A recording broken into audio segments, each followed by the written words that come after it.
Naririto ang bagong update sa Batang Quiapo, ang mga kapana-panabik na mga kaganapan sa FPJ Batang Quiapo. Nagpang-abot nga ang grupo nila Teng at Twerkang dito nga ay muntik na silang magpatayan, mabuti na lamang at agad nilang napagtanto na si Pat Chico ang may kagagawa ng lahat ng iyon at ito nga ang gusto niyang mangyari. Saan si Tanggol? Bakit hindi natin siya makita sa... Ang magpatayan silang lahat upang sa huli ay siya ang magtagumpay at makinabang, kung kaya naman isinantabi muna ng dalawang grupo ang alitan nila at hahanapin na ng mga ito sina Tanggol at Primo, samantala magkakaharap ng asin at ang gulat Primo dito nga ay labis na magagalit si Primo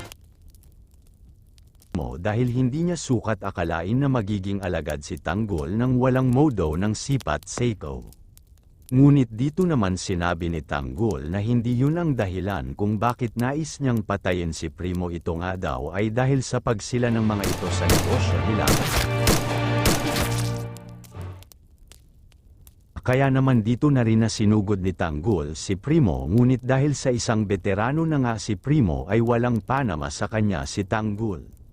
Wala nang nagawa ang binata kundi ang saluhin ang lahat ng suntok ni Primo dahil masyado itong malakas kumpara sa kanya, ngunit biglang darating si Pat Chico at dito nga ay makikita nitong nakahandusay na sa sahig si Tanggol.